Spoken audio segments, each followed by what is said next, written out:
जहां एक 1919 में जलियांवाला बाग मैसेकर की वजह से पूरा देश ब्रिटिश गवर्नमेंट से नाराज था, वहीं दूसरी ओर पूरी दुनिया भर के मुसलमान खिलाफत के मुद्दे पर ब्रिटिश सरकार से नाराज थे। गांधी जी ने इन दोनों मुद्दों को आपस में जोड़कर एक ऐसा जन आंदोलन तैयार किया जिसने ब्रिटिश गवर्नमेंट की नींद उड़ाकर रख दी, और इसी जन आंदोलन को नाम दिया गया नॉन कोऑपरेशन मूवमेंट का। लेकिन फिर ऐसा क्या हुआ जिसकी वजह से गांधी जी को नॉन कोऑपरेशन मूवमेंट से पीछे हटना पड़ा? सो आइए आज की इस वीडियो में हम non cooperation movement and Khilafat movement के बारे में जानेंगे। सो इस चैप्टर को स्टार्ट करने से पहले अगर हम 1885 से लेकर अभी तक की टाइमलाइन के बारे में देखें। ओके, सो 1885 में क्या हुआ था? इंडियन नेशनल कांग्रेस की फाउंडेशन रखी गई थी यहाँ पे, ठीक है, किसके द्वारा? एओ ह्यूम द्वारा। और साथ ही हमने 1885 के बाद क्या देखा? हमने कांग्रेस का दो पार्ट्स में हमने कांग्रेस को डिवाइड हुआ देखा। एक हमने देखा इसको मॉडरेट्स थे इसमें, और दूसरा जो इसमें ग्रुप था वो था एक्सट्रीमिस्ट का, ठीक है। देन देखो 1905 में, ओके, सो 1905 में क्या हुआ था? यहाँ पे बंगाल पार्टीशन हुआ था। ओके, सो यहाँ पे क्या हुआ था? बंगाल पार्टीशन हुआ था। साथ ही यहाँ पे एंटी पार्टीशन मूवमेंट्स एंड स्वदेशी आंदोलन, ठीक है, ये सब चीजें यहाँ पे हुई थी। अच्छा, इसके बाद देखो मेन इवेंट क्या हुआ था 1907 में, ठीक है। 1907 में हमको क्या देखने को मिला? हमको सूरत स्प्लिट देखने को मिला, जहां पे मॉडरेट्स एंड एक्सट्रीमिस्ट के बीच में स्प्लिट हो गया था। ओके, एंड देन 1909 में, ओके, 1909 में क्या हुआ था? हमने यहाँ पे मॉल्ले मिंटो रिफॉर्म्स देखे हमने, जहां पे हमको क्या किया गया? सेपरेट इलेक्टोरेट्स को इंट्रोड्यूस किया गया था। एंड उसके बाद हम डायरेक्टली कहां पे जंप करेंगे? 1916 में, ठीक है। तो 1916 में क्या हुआ था? यहाँ पे home rule league movements start हुए थे। क्या हुआ था यहाँ पे? लखनऊ पैक्ट हुआ था। यहाँ पे क्या हुआ था? यहाँ पे लखनऊ रियूनियन हुआ था। जैसे सूरत स्प्लिट हुआ था वैसे यहाँ पे क्या हुआ? 1916 में कांग्रेस का वापस से रियूनियन हुआ। एंड इसके बाद देखो क्या हुआ 1917 में। अच्छा, इससे पहले देखो यहाँ पे क्या हुआ था 1915 में। अगर हम देखें तो 1915 में क्या हुआ था? गांधी जी भारत में आए थे, ठीक है, भारत में आए और उन्होंने एक साल तक यानी कि 1916 तक पूरे देश में उन्होंने टूर किया, विजिट किया सारे देश में, सब जगह की उन्होंने कंडीशन देखी। एंड देखो 1917 में उन्होंने फाइनली फर्स्ट, ठीक है, उन्होंने यहाँ पे क्या किया? चंपारण सत्याग्रह स्टार्ट किया उन्होंने। चंपारण सत्याग्रह, जो इंडिगो जो पीजेंट्स थे, इंडिगो के जो पीजेंट्स थे उनके लिए उन्होंने चंपारण सत्याग्रह स्टार्ट किया।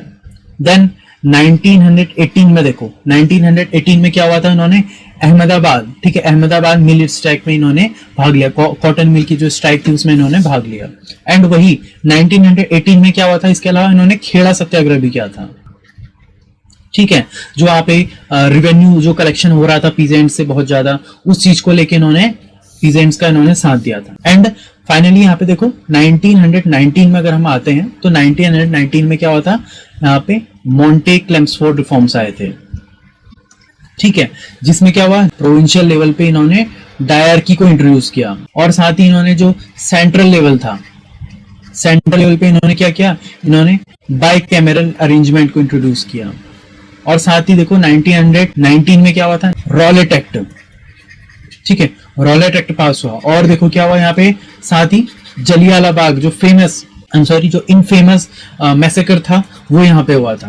तो अब देखो हम 1919 के जस्ट बाद यहाँ पे 1920 से लेके 1922 तक का जो भी सिनेरियो है, जहां पे मेनली नॉन कोऑपरेशन खिलाफत मूवमेंट को यहाँ पे गांधी जी द्वारा मूव किया गया है, तो हम इसके बारे में देखेंगे।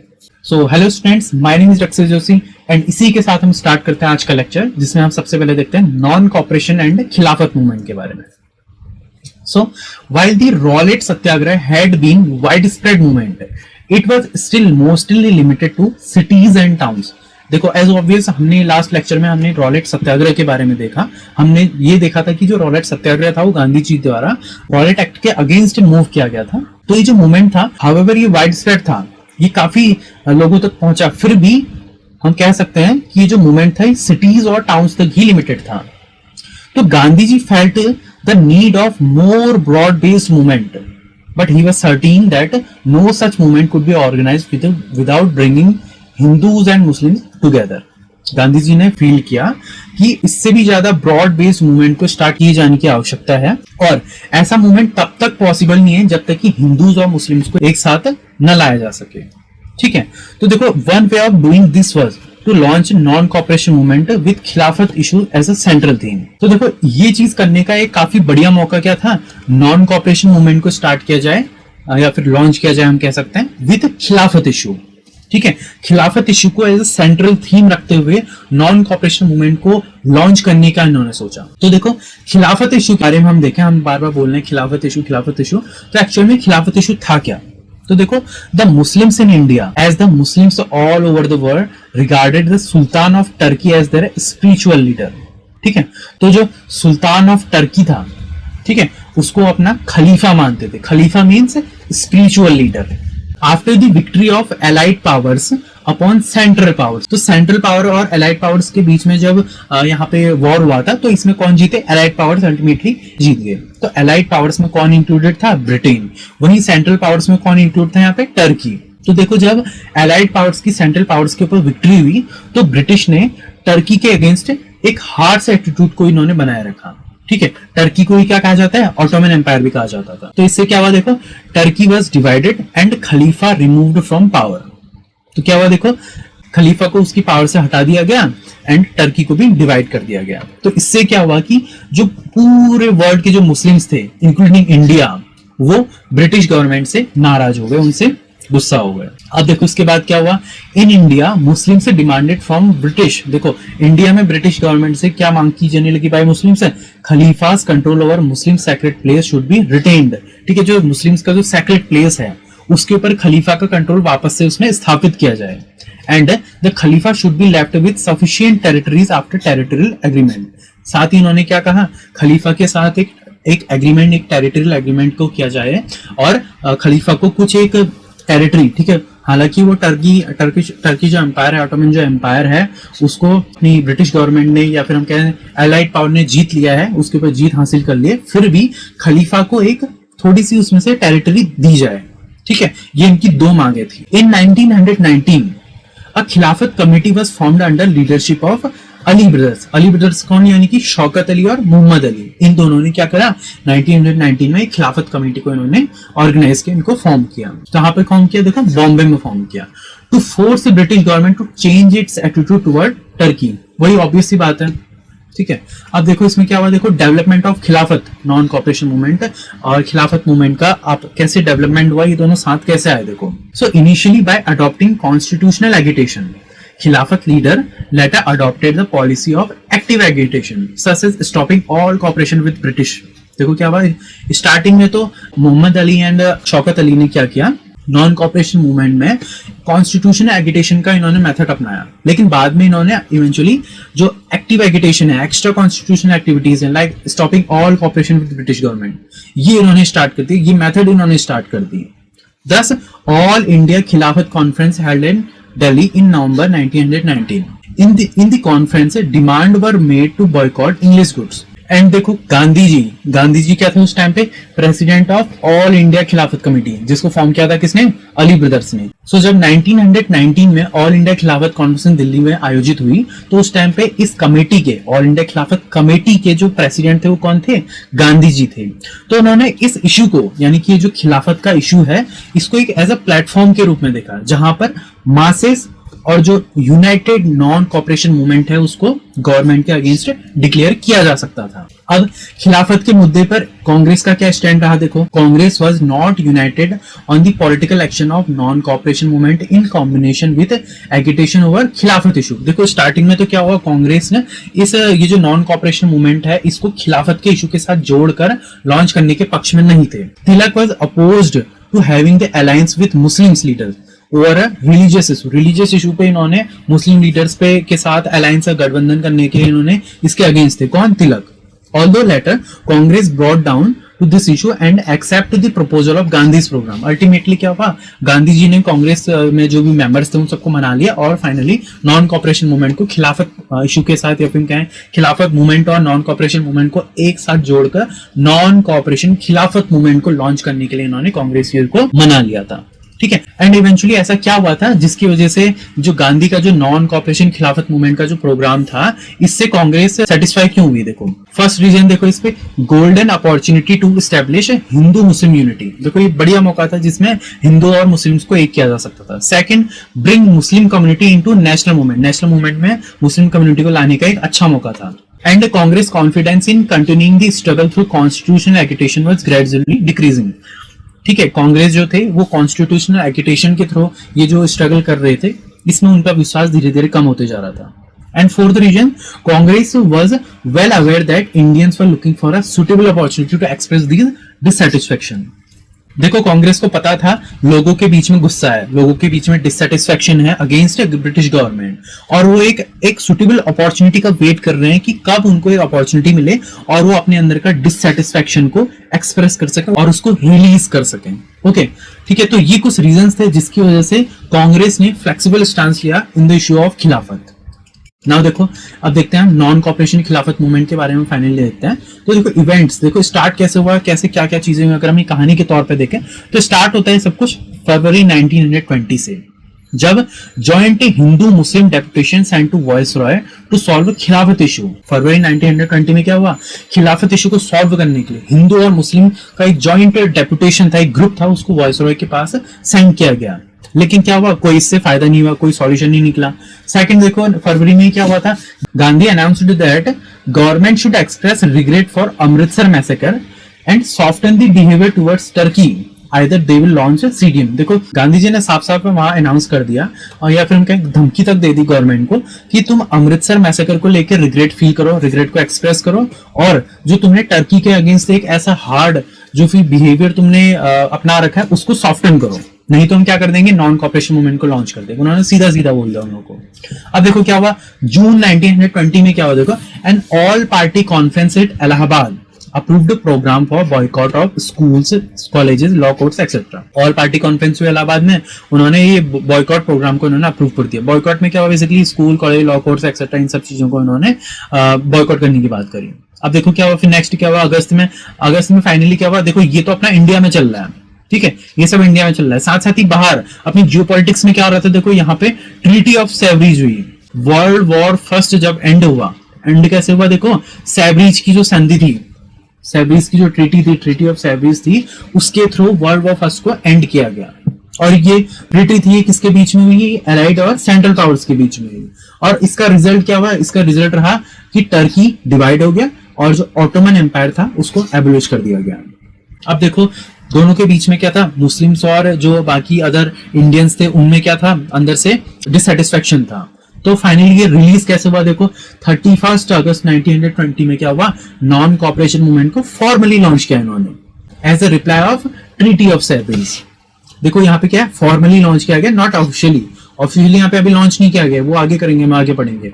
अब देखो सितंबर 1920 में क्या हुआ, Congress special session in Calcutta preface the movement introduce. यहाँ पे क्या हुआ, कांग्रेस का एक स्पेशल सेशन, हमको पता है कि दिसंबर के महीने में, ठीक है, on the month of December हर साल कांग्रेस अपने सेशन करती थी। बट यहाँ पे क्या हुआ, यहाँ पे सितंबर में ही एक स्पेशल सेशन को बुलाया गया। किसने प्रिसाइड किया था उसको, लाला लाजपत राय ने उसको प्रिसाइड किया था। और यहाँ पे क्या हुआ, जो भी प्रीफेस है मूवमेंट का, जो भी प्लान हम कह सकते हैं, इस प्लान को यहाँ पे इंट्रोड्यूस किया गया। अब देखो इस मूवमेंट का प्लान क्या था, इसमें क्या हुआ, बॉयकॉट, ठीक है, नॉन कॉपरेशन मूवमेंट में 3 स्टेजेस में इसमें बॉयकॉट करने की बात कही गई। फर्स्ट स्टेज में क्या किया गया, surrender of titles and government awards. और सेकंड स्टेज में क्या हुआ, boycott of civil services, army, public, court, legislative council, school, foreign goods वगैरह वगैरह, इन सब चीजों को इन्होंने बॉयकॉट करने की बात कही। ठीक है, अब देखो इन सब चीजों को बॉयकॉट तो कर रहे थे, साथ ही में इनके अल्टरनेटिव्स भी ला रहे थे। जैसे देखो यहाँ पे जो भी अपना लॉ कोर्ट्स हैं उसकी जगह पे यहाँ पे पंचायत को स्टैब्लिश किया गया, फॉरेन क्लोथ्स की जगह पे खादी को अपनाया गया, एंड गवर्नमेंट स्कूल की जगह पे नेशनल स्कूल्स को अपनाया गया, पुलिस की जगह पे यहाँ पे वॉलंटरी कॉर्प्स को इन्होंने यहाँ पे इंट्रोड्यूस किया, स्टैब्लिश किया इन्होंने। तो ये सब चीजें हो रही थी। एंड थर्ड स्टेज में क्या हुआ, देखो mass civil disobedience including resignation from government services, non payment of taxes in case of government repression. अगर गवर्नमेंट रिप्रेस करेगी तो हम ये सब चीजें करेंगे, इनका प्लान था। अब देखो इसमें एक बात ध्यान रखने वाली बात यह है, क्या हुआ था, देखो यहाँ पे सेकंड स्टेज में क्या हुआ था, इनका प्लान था लेजिस्लेटिव काउंसिल्स को बॉयकॉट करने का। अब ये जो लेजिस्लेटिव काउंसिल्स को बॉयकॉट करने का ये जो मुद्दा था, इस पे कांग्रेस के बीच में फिर से टसल हो गया। टसल क्यों हुआ? देखो कुछ लोग क्या चाह रहे थे, देखो many members of Congress were reluctant to boycott the council elections, ठीक है, वो लेजिस्लेटिव काउंसिल्स को बॉयकॉट करने के पक्ष में नहीं थे। और साथ ही क्या हो रहा था, काउंसिल जो इलेक्शंस थे वो भी नजदीक थे नवंबर 1920 में, तो उसको बॉयकॉट करने के पक्ष में नहीं थे।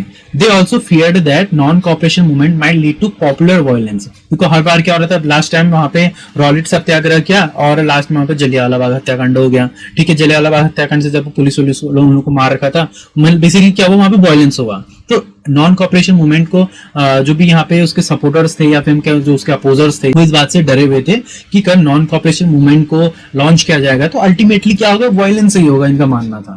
तो इस वजह से भी वो डरे हुए थे और नॉन कॉपरेशन मूवमेंट को अपोज कर रहे थे। सो फाइनली क्या हुआ, देखो नागपुर कांग्रेस सेशन, देखो क्या हुआ था, 1920 का क्या हुआ, ये नागपुर सेशन हुआ, जहां पर ये जो अपोजर्स थे, ठीक है, एनसीएम के जो अपोजर्स थे, इनको भी फाइनली यहाँ पे कॉम्प्रोमाइज हुआ यहाँ पे, और नॉन कॉपरेशन मूवमेंट में साथ मिलकर नॉन कॉपरेशन मूवमेंट को लॉन्च करने की इन्होंने बात कही, ठीक है। अब देखो हमने 3 स्टेजेस भी देखे हम, या फिर हम कहे 3 पेजेस भी देखे हमने बॉयकॉट के। अब देखो क्या हुआ, 1920 दिसंबर आ गया, 1920 हम कहां पे पहुंचे थे, देखो ऊपर पे हम सितंबर 1920 में पहुंचे थे। अब देखो दिसंबर 1920 में क्या हुआ, नागपुर सेशन आयोजित हुआ। The non cooperation program was approved. देखो फाइनली यहाँ पे क्या हुआ, ऑफिशियली कह सकते हैं हम, ऑफिशियली यहाँ पे नागपुर सेशन में इन दिसंबर 1920 जो नॉन कॉपरेशन मूवमेंट था उसको यहाँ पे अप्रूव किया गया। अब अप्रूव किया गया, साथ ही देखो क्या हुआ, जो कांग्रेस के जो मेन प्रिंसिपल्स थे उनमें भी यहाँ पे चेंज देखने को मिला। पहले देखो क्या था यहाँ पे, जो कांग्रेस का मेन प्रिंसिपल था, इनकी जो आइडियोलॉजी वो थी क्या थी, attainment of self government through constitutional agitation. तो अब देखो इनका गोल हो गया attainment of Swaraj through peaceful and legitimate means, यानी कि इसमें क्या था, एक्स्ट्रा कॉन्स्टिट्यूशनल एक्टिविटीज भी इसमें इन्होंने शामिल कर ली थी। ऑल्सो देखो क्या हुआ यहाँ पे, जो कांग्रेस का जो ऑर्गेनाइजेशन थी, जो ऑर्गेनाइजेशनल सिस्टम था इनका, इसमें भी हमको चेंजेस देखने को मिले। मेनली यहाँ पे CWC यानी कि कांग्रेस वर्किंग कमेटी और प्रोविंशियल कांग्रेस कमेटी, इन दोनों का यहाँ पे गठन किया गया, ठीक है ना। ये जो कांग्रेस वर्किंग कमेटी थी, ये अब मेन जो भी यहाँ पे कांग्रेस के जो भी वर्क हैं, डे टू डे एक्टिविटीज हैं, वो एक कांग्रेस वर्किंग कमेटी देखने वाली थी। साथ ही जो कांग्रेस को लीड करने वाली कमेटी थी वो भी अभी ये बन गई, और साथ ही इसमें 15 मेंबर्स उस टाइम पे यहाँ पे शामिल किए गए थे यहाँ पे। एंड जो प्रोविंशियल कांग्रेस कमेटी थी, ठीक है, प्रोविंशियल कांग्रेस कमेटी को कैसे फॉर्म किया गया था, ऑन लिंग्विस्टिक बेसिस। लाइक जैसे अपना एक बंगाल प्रोविंस है, ठीक है, तो बंगाल प्रोविंस में मान लीजिए इस एरिया में यहाँ पे बंगाली बोलने वाले लोग हैं, तो इस बंगाली बोलने वाले एरिया में यहाँ पे बंगाली प्रोविंशियल कांग्रेस कमेटी को इन्होंने यहाँ पे स्थापित किया, फॉर्म किया। वहीं अगर मान लीजिए कोई ऐसे यूनाइटेड प्रोविंस है, यूनाइटेड प्रोविंस में मान लीजिए इस एरिया में हिंदी बोलने वाले लोग हैं, ठीक है, तो यहाँ पे इन्होंने क्या किया, हिंदी प्रोविंशियल कांग्रेस कमेटी को इन्होंने यहाँ पे फॉर्म किया। साथ ही विलेजेस हो गए, टाउन्स हो गए, इन सब जगह पे भी इन्होंने कांग्रेस कमेटी को इन्होंने फॉर्म किया ऑन लिंग्विस्टिक बेसिस, ठीक है। अलग अलग गांव में मान लीजिए यहाँ पे एक गांव यहाँ पे है, यहाँ पे है, यहाँ पे, इन 3 जगह पे कोई लैंग्वेज बोली है, तो इन तीनों गांव में लिंग्विस्टिक बेसिस पे प्रोविंशियल कांग्रेस कमेटी को फॉर्म किया जाएगा, ओके। एंड देखो Gandhi declared that if non cooperation was effectively carried out, India would win Swaraj with in year. उन्होंने भाई बोला, साफ साफ बोला कि अगर इस नॉन कॉपरेशन मूवमेंट को हम इफेक्टिवली अगर हम कैरी आउट करते हैं, अगर ये सही तरीके से आयोजित किया जाता है, ये सक्सेस हो जाता है, तो इंडिया 1 साल के अंतर्गत ही स्वराज को हासिल कर लेगा, ओके। यहाँ पे तक तो सब कुछ सही हो गया। अब देखो क्या हुआ, हम इस मूवमेंट में पीपुल का क्या रिस्पॉन्स है, लोगों का क्या रिस्पॉन्स है वो देखते हैं, ठीक है, कहां कहां तक ये मूवमेंट फैला। सो फर्स्ट देखो मिडिल क्लास। अच्छा एक बात देखो, इस मूवमेंट में हर एक व्यक्ति के लिए, हर एक ग्रुप के लिए स्वराज का अलग मतलब था। मिडिल क्लास के लिए स्वराज का क्या मतलब था, freedom from colonial rule. Business class के लिए क्या था, freedom from monopoly of British in trade. वैसे ही अलग अलग जो ग्रुप्स थे उनके लिए अलग अलग मतलब था। सो स्टार्ट करते हैं मिडिल क्लास से। So middle class initially lead the movement but later they show reluctant nature about Gandhi's programme. The response to call for resignation from government services, surrendering of titles not taken seriously. देखो normal से जो middle class वाला बंदा था उसको क्या करता, अपनी मैनेजर को रिजाइन कर देता गवर्नमेंट सर्विसेज से, ठीक है, टाइटल्स वगैरह अगर वो रिजाइन कर देता तो बेसिकली उसी का घाटा था, ठीक है। तो स्टार्टिंग में इंथुजियास्टिकली उन्होंने क्या किया, उसको सपोर्ट तो किया, लीड किया उन्होंने, लेकिन बाद में वो रिलक्टेंट हो गए, उन्होंने कहा होगा छोड़ो यार क्या करना है, इस टाइप से उनका मनना आ गया था। However, newcomers in Indian politics expressed their interest in the movement. Lawyers like Jawaharlal Nehru, Motilal Nehru, Vallabh भाई पटेल, राजेंद्र प्रसाद, इन सब लोगों ने क्या किया, अपनी जो भी प्रैक्टिस थी, ठीक है, अपनी लॉ की जो प्रैक्टिस थी उसको इन्होंने विड्रॉ कर दिया, उसको गिव अप कर दिया और इन्होंने फुल सपोर्ट दिया नॉन कॉपरेशन खिलाफत मूवमेंट में। साथ ही Tilak Swaraj fund was over subscribed, इसमें उन्होंने जितना इसका अनुमान लगाया था कि इस फंड में इतना पैसा जमा होगा, उससे ज्यादा ही जो उसमें पैसा जमा हुआ, अप्रोक्सीमेटली 1 करोड़ रुपए इसमें कलेक्ट हुए थे। ओके, नाउ देखो इसमें बिजनेस क्लास का क्या सीन रहा, इस पे देखो, the economic boycott received full support from Indian business group, ठीक है। हमने क्या कहा, बिजनेस क्लास के लिए स्वराज का क्या मतलब था, जो ब्रिटिश की जो ट्रेड में मोनोपोली है उससे फ्रीडम मिले इन लोगों को। तो इस वजह से इन्होंने, जो इंडियन बिजनेस ग्रुप था उसने इस मूवमेंट को फुल्ली सपोर्ट किया।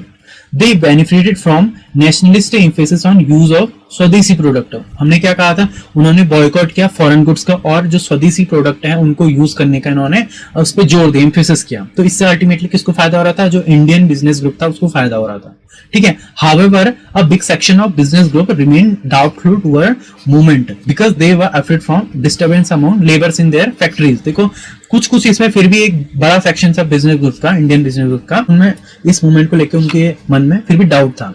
क्यों? क्योंकि वो डरे हुए थे कि जो लेबर वगैरह हैं इनकी फैक्ट्रीज में वो भी बॉयकॉट ना कर दें, ठीक है, सिंपल सी बात है। अब देखो पीजेंट्स का क्या सीन रहा है इस पे, देखो स्वराज, देखो पीजेंट्स के लिए स्वराज का मतलब क्या था, freedom from operation of British as well as Indian landlords. अब देखो massive participation from peasants. On the point of view of peasants, the movement was against taluqdars या फिर उनके landlords who demanded high rent and बेगार। बेगार यानी कि work without payment, बिना payment के अगर हम किसी पर्सन से काम करवाएं तो उसको क्या कहते हैं, बेगार कहते हैं, ठीक है। तो इनके पॉइंट ऑफ व्यू से इस मूवमेंट का जो मेन मकसद था वो था जो लैंडलॉर्ड या फिर जो तालुकदार हैं जो कि इनसे हाई रेंट या फिर बेगारी वसूल रहे हैं उनके अगेंस्ट ही मूवमेंट है, ठीक है। अब देखो peasant demanded for security of tenure, reduction of revenue, abolition of begar, ठीक है, ये सब चीजों की इन्होंने मांग करी। और peasant refused to carry loads for colonial officials. देखो क्या हुआ, उत्तराखंड के कुमाऊं के बागेश्वर में यहाँ पे क्या हुआ, कुली बेगार आंदोलन को आयोजित किया गया। किसने लीड किया इसको, बद्रीदत्त पांडे ने। अब देखो कुली बेगार आंदोलन क्या था, जो ब्रिटिश ऑफिशियल्स थे, ठीक है, मान लीजिए उनको किसी जगह पे जाना होता था और इस जगह पे जाने के लिए उनके पास बहुत सारा सामान भी होता था। वन प्लेस से दूसरे प्लेस में जाने के लिए बीच बीच में छोटे छोटे गांव आते थे, ठीक है। तो पहले ही ब्रिटिश ऑफिशियल इस गांव में जाते थे और इस गांव से इस गांव में जाते थे, इस गांव से इस गांव में, इस गांव से इस गांव में। तो इस गांव के जो लोग हैं वो इस गांव तक सामान को पहुंचाते थे, फिर इस गांव के जो लोग हैं वो इस गांव तक सामान को पहुंचाते थे। अल्टीमेटली अलग अलग गांव के बीच के जो लोग होते थे वो एक से दूसरे गांव में ब्रिटिश ऑफिशियल्स का सामान पहुंचाते थे, ठीक है, विदाउट एनी पेमेंट। तो इसी चीज को क्या कहते थे, कुली बेगार कहते थे। एंड जो बागेश्वर के जो लोग थे या फिर हम कहें उत्तराखंड में जो कुमाऊं रीजन था वहां के जो लोग थे उन्होंने इस बेगारी के अगेंस्ट उन्होंने क्या स्टार्ट किया, कुली बेगार आंदोलन उन्होंने स्टार्ट किया, ठीक है। नाउ देखो अवध में क्या हुआ, देखो अवध में किसान सभा का आयोजन किया गया। किसने हेड किया इसको, जवाहरलाल नेहरू एंड बाबा रामचंद्र। अब बाबा रामचंद्र कौन थे, ये एक सन्यासी थे जिन्होंने पहले फिजी में इन्होंने कॉन्ट्रैक्ट लेबर का काम किया था, या फिर हम कहें वहां पे कॉन्ट्रैक्ट लेबर थे। एंड इसका अवध किसान सभा का मेन ऑब्जेक्टिव क्या था, जो अवध के किसान हैं उनको नॉन कॉपरेशन मूवमेंट में इंटीग्रेट किया जाए, उनको वहां पे शामिल किया जाए, ठीक है। तो ये रहा अपना पीजेंट्स का। अब देखो वर्किंग क्लास का क्या सीन रहा इस पे, देखो वर्किंग क्लास के लिए स्वराज का मतलब था freedom from colonial rule and right to move freely, ठीक है। The working class went on striking many towns and cities. According to official figures there were 396 strikes in 1921 involving 6 lakh workers। अब देखो specially the plantation workers in Assam left the plantation and headed home. देखो वहां पे क्या होता था, inland immigration act 1859 के according जो प्लांटेशन वर्कर्स थे वो टी गार्डन छोड़ने के लिए वो परमिटेड नहीं थे, ठीक है। और ऐसी परमिशन उनको कभी कभार ही दी जाती थी, यानी कि वो एक कन्फाइंड एरिया में, ठीक है, ये जो टी गार्डन है इसके अंदर ही उनको रहना होता था, यही उनको काम करना होता था, इसको छोड़ के वो बाहर नहीं जा सकते थे, ठीक है, according to inland immigration act of 1859। तो इसी एक्ट के अगेंस्ट, ठीक है, उन्होंने बॉयकॉट किया और इन प्लांटेशन को छोड़ के वो जाने लगे अपने घर की ओर। They want to move freely in and out of the confined space in which they were enclosed, ठीक है, वो जहां पे बंद थे उससे अंदर बाहर जब उनकी मर्जी हो वो जाना चाहते थे। अच्छा देखो, वुमेन का इसमें क्या पार्टिसिपेशन रहा, वुमेन गिव अ पर्दा सिस्टम। देखो पर्दा सिस्टम को इन्होंने क्या किया, इन्होंने इसको अबोलिश किया। पर्दा सिस्टम बेसिकली क्या है, किसी भी वुमेन को पर्दे से बाहर आने की, यानी कि हम कह सकते हैं कि उसको अपना फेस दिखाने की परमिशन नहीं थी। तो इन्होंने क्या किया, पर्दा सिस्टम को इन्होंने अबोलिश किया। Offered their ornament for Tilak fund, ठीक है, हमने जैसे अभी थोड़ी देर चलो पढ़ा हमने तिलक फंड को के में कंट्रीब्यूट करने के लिए बेसिकली इन्होंने अपने ऑर्नामेंट इसमें कंट्रीब्यूट किए। Joined the movement in large number and took active part on it. इन्होंने क्या किया, जो लिकर की जो शॉप्स थी उनको इन्होंने जला दिया, और इन्होंने जो पब्लिकली जो क्लोथ हैं, जो फॉरेन क्लोथ्स हैं, उनको भी इन्होंने जला दिया, ठीक है। तो इससे क्या हुआ, बेसिकली जो अपना फॉरेन जो इंपोर्ट था, वो इसमें फॉरेन गुड्स का जो इंपोर्ट था वो डिक्रीज हो गया। नाउ देखो स्टूडेंट्स ने इसमें कैसे पार्टिसिपेट किया। Thousands of student left government schools, colleges and joined around 800 national colleges like Kashi Vidyapeeth, Bihar Vidyapeeth, Gujarat Vidyapeeth, ठीक है, इन सबको इन्होंने ज्वाइन किया, which were organised under leadership of Lala Lajpat Rai, Zakir Hussain and Subhash Bose, ठीक है। अब देखो हिंदू मुस्लिम यूनिटी भी इसमें हमको देखने को मिली। The massive participation of Muslims and the maintenance of communal unity, such type of participation had neither seen in the past. देखो यहाँ पर क्या हुआ, अपना जो नॉन कॉपरेशन खिलाफत मूवमेंट है, इसमें हिंदू मुस्लिम यूनिटी का एक ऐसा एग्जाम्पल हमको देखने को मिला जो पहले कभी भी नहीं हुआ था, ठीक है। यहाँ पे क्या हुआ था, मुस्लिम्स और हिंदूज ने दोनों ने यहाँ पे काफी बढ़ चढ़कर इसमें पार्टिसिपेट किया। Gandhi and other leaders address masses from mosque, ठीक है, मस्जिदों से इन्होंने मासेस को, मुस्लिम मासेस को इन्होंने एड्रेस किया। And even Gandhi were allowed to address meetings of Muslim women without being blindfolded, ठीक है। देखो क्या था, जो मुस्लिम वुमेन की जो मीटिंग्स थी उसमें गांधी जी अलाउ थे और उनको एड्रेस करने के अलाउ थे विदाउट बीइंग ब्लाइंडफोल्डेड, यानी कि क्या होता था, अगर किसी मुस्लिम वुमन जहां पे है उनको क्या होता था, कोई बाहर का व्यक्ति उनको ऐसे देख नहीं सकता था, ठीक है। अगर कोई यहाँ पे उनको मीटिंग वगैरह उनके साथ अगर करता था तो उसको अपने आंखों में पट्टी बांधनी पड़ती थी, लेकिन यहाँ पे गांधी जी को विदाउट बीइंग ब्लाइंडफोल्डेड उनको इन मीटिंग्स को एड्रेस करने का मौका दिया गया, ठीक है। अच्छा आप देखो यहाँ पे ट्राइबल बेल्ट ने कैसे इस मूवमेंट में पार्टिसिपेट किया। जो ट्राइब्स थी उनके लिए स्वराज का क्या मतलब था, repeal of Madras forest act 1882, ठीक है ना। ये मद्रास फॉरेस्ट एक्ट के बारे में हम आगे देखेंगे। तो यहाँ पे ट्राइबल बेल्ट में क्या हुआ, रंपा रिबेलियन या फिर मान्यम रिबेलियन, ये यहाँ पे ऑर्गेनाइज हुआ, ठीक है। इसको किसने लीड किया, अल्लूरी सीताराम राजू। इनका निकनेम क्या था, इनको मान्यम विरुडू के नाम से भी जाना जाता था। मान्यम विरुडू यानी कि हीरो ऑफ द जंगल, ठीक है। अब देखो ये मद्रास फॉरेस्ट एक्ट क्या था, देखो इस एक्ट में क्या हुआ, प्रोहिबिट किया गया free movement of tribal community in their forest habitat, यानी कि जो ट्राइबल कम्युनिटी थी, ठीक है, उनको फॉरेस्ट में एंटर करने, अपने जो कैटल्स हैं उनको फीड करने, फ्यूल वगैरह यानी कि लकड़ी वगैरह, फ्रूट्स हो गए, इनको कलेक्ट करने, और अपना जो इनका ट्रेडिशनल जो कल्टीवेशन था, ठीक है, शिफ्टिंग कल्टीवेशन था जिसको पोलू कहते हैं, उसको प्रैक्टिस करने से इन्होंने मना कर दिया इस एक्ट के थ्रू। किसने, ब्रिटिश गवर्नमेंट ने, ठीक है। तो इसी एक्ट के अगेंस्ट ये रंपा रिबेलियन ऑर्गेनाइज हुआ था। अब देखो इसमें क्या हुआ, hundreds of tribal attacked the police stations at various places in Godavari region, ठीक है। And Rampa rebellion continued to form guerrilla warfare until May 1924।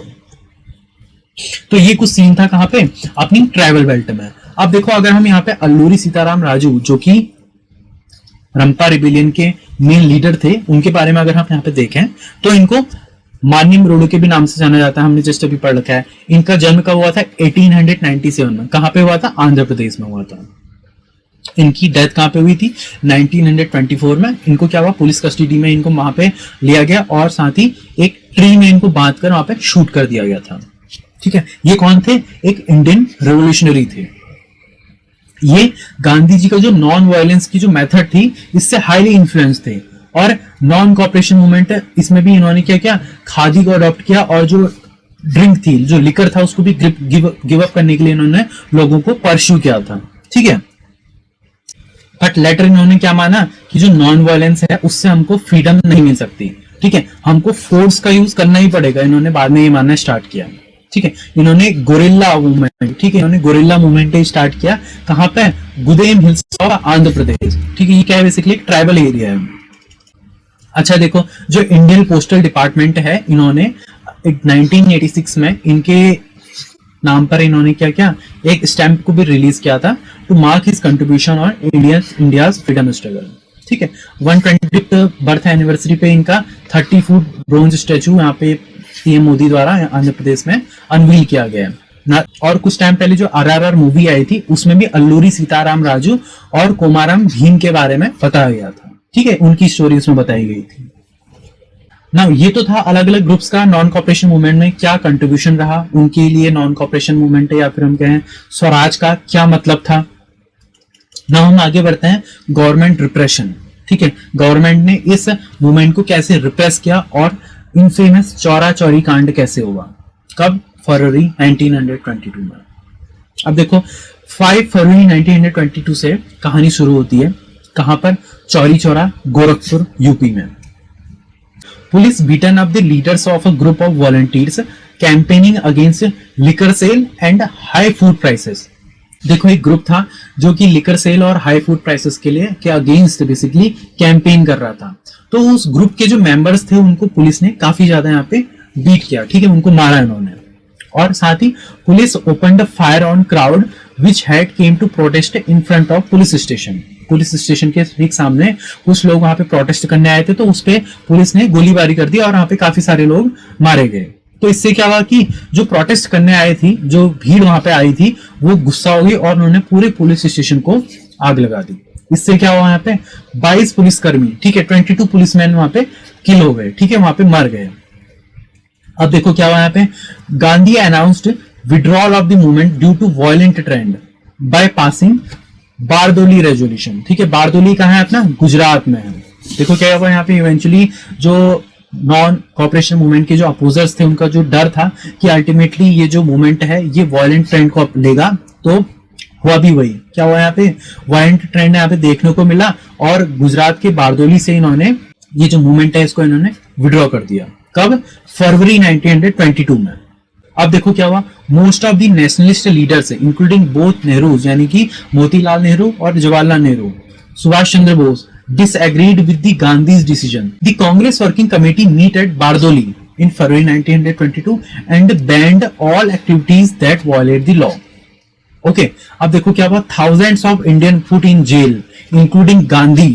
ठीक है, Gandhi arrested in March 1922 and charged with sedition. देखो इन पे क्या हुआ, देशद्रोह का मुकदमा चला। कब? मार्च 1922 में इनको अरेस्ट कर लिया गया और 6 साल की इनको जेल हो गई। लेकिन क्या हुआ, due to some medical reasons 1924 में इनको यानी कि आफ्टर 2 इयर्स इनको जेल से रिलीज कर दिया गया। ठीक है, अब देखो गांधी जी ने इस मूवमेंट को बेसिकली विड्रॉ क्यों किया। देखो क्या हुआ, people had not learn the method of non violence. सबसे पहला जो रीजन था कि लोगों ने नॉन वायलेंस की जो मेथड थी उसको अब तक सीखा नहीं था। बार बार क्या हो रहा था, वायलेंस वहां पे देखने को मिल रहा था। Incident like Chauri Chaura, violent guerrilla warfare could lead the movement toward violence and a violent movement could easily suppressed by the colonial regime. देखो क्या हो रहा था, देखो जो चौरी चौरा जैसे इंसिडेंट थे और रंपा रिबेलियन में जो गुरिल्ला वॉरफेयर की जो टेक्निक थी, जो मेथड थी, वो इस मूवमेंट को एक वायलेंस की ओर वहां पे मोड़ सकती थी। और जो वायलेंट मूवमेंट है उसको कॉलोनियल रिजीम इजीली सप्रेस कर सकती है। क्यों? क्योंकि उनके पास आर्म्स को यूज करने का एक एक्सक्यूज मिल जाता था। नाउ थर्ड रीजन था movement to show sign of fatigue. Obviously देखो कोई भी मूवमेंट, ठीक है, एक हाई पिच पर सस्टेन नहीं कर सकता है फॉर अ लॉन्ग टाइम। ठीक है, जो स्टूडेंट थे, वर्किंग क्लास थी, वापस से अपनी जगह पे ज्वाइन होने लगी थी। And vision of these movement were not defined by Congress. ठीक है, हर सेक्शन ने इस स्वराज वर्ड का मतलब अलग अलग किया था, अलग अलग तरीके से उन्होंने इसको इंटरप्रेट किया था। Alternate options for British institutions, foreign clothes etcetera slow to come up. देखो ये जो अल्टरनेट ऑप्शंस थे, ठीक है, जो ब्रिटिश इंस्टीट्यूशंस थे यानी कि जो गवर्नमेंट स्कूल्स थे उसकी जगह पे क्या किया इन्होंने, नेशनल स्कूल्स को स्टैब्लिश किया। ठीक है, खादी की जगह पे इन्होंने, सॉरी, अपनी जो फॉरेन क्लोथ्स है उसकी जगह पे इन्होंने खादी को इंट्रोड्यूस किया। तो ये सब जो इन्होंने अल्टरनेट ऑप्शंस जो इन्होंने प्रोवाइड किए, ये सामने क्या आए, बहुत देरी से सामने आए। ठीक है, और खादी क्लोथ ये क्या था, बहुत ज्यादा एक्सपेंसिव था इन कंपेयर टू जो मास प्रोड्यूस्ड मिल्क क्लोथ था। ठीक है, जो पुअर लोग थे वो खादी को अफोर्ड ही नहीं कर सकते थे।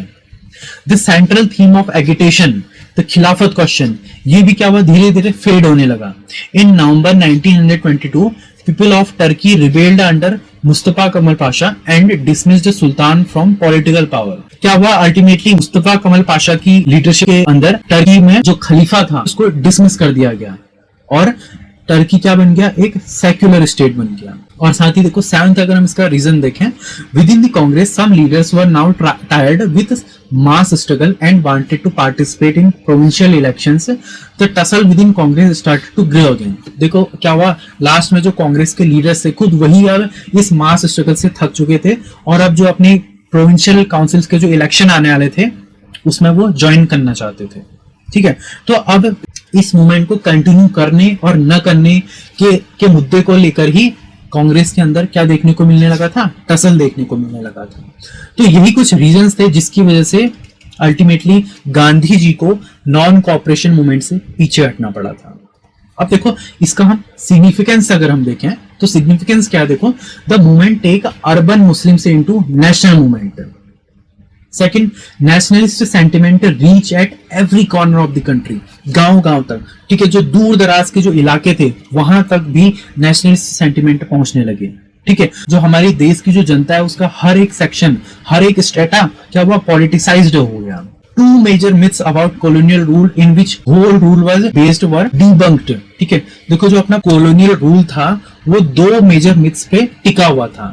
पहला मिथ क्या था, the rule was in the interest of Indian, and second जो मिथ था वो था रूल वाज इनविंसिबल। यानी कि ठीक है, लोगों को समझ आ गया कि ये जो गवर्नमेंट है ये इंडियंस के फेवर में नहीं है और इस गवर्नमेंट को हटाया जा सकता है। ओके, नाउ अगर हम इसकी शॉर्टकमिंग्स देखें तो शॉर्टकमिंग क्या था, देखो यहाँ पे नेशनल पॉलिटिक्स का क्या हुआ, यहाँ पे कम्युनलाइजेशन हुआ। जो नेशनल लीडर्स थे वो मुस्लिम्स में जो रिलीजियस पॉलिटिकल कॉन्शियसनेस थी उसको सेक्युलर पॉलिटिकल कॉन्शियसनेस में चेंज करने में फेल हो गए थे। ठीक है, तो ये कुछ इसके शॉर्टकमिंग्स और सिग्निफिकेंस थे। एंड इसी के साथ हमने अपना आज का इस topic non cooperation and Khilafat movement को हमने कंप्लीट किया। नाउ इसमें आपके लिए कुछ क्वेश्चंस भी हैं, आपको इनको सॉल्व करना है और कमेंट सेक्शन में इनके आंसर्स बताना है। सो आप देख सकते हैं इस पे फर्स्ट इसमें क्वेश्चन है, खिलाफत मूवमेंट को किसने स्टार्ट किया, शौकत अली, मोहम्मद अली, सरयतुल्लाह, अबुल कलाम आजाद एक्सेट्रा। तो ये सब कुछ क्वेश्चंस हैं, अली ब्रदर्स की बेसिकली इसमें बात की गई है। ठीक है, आपको इन सब के आंसर्स इसमें देने हैं। सेकंड, इसमें खिलाफत मूवमेंट के मेन ऑब्जेक्टिव्स के बारे में बात की गई है। एंड इस पे थर्ड क्वेश्चन है, इस पे नागपुर सेशन में जो नॉन कॉपरेशन रेजोल्यूशन है वो किसने मूव किया था, इस टाइप से स्वराज स्लोगन कब दिया गया था, चौरी चौरा कब हुआ था। इस नॉर्मल से क्वेश्चन है एंड ये इंपॉर्टेंट है क्योंकि अपने प्रीवियस ईयर क्वेश्चंस में आ रखे हैं। तो आपको इन सब क्वेश्चन के आंसर आपको कमेंट सेक्शन में देने हैं। सो इसी के साथ हम आज की इस वीडियो को कंप्लीट करते हैं, एंड करते हैं। So thank you for the watching this video, see you soon on the next video. तब तक के लिए सायोनारा।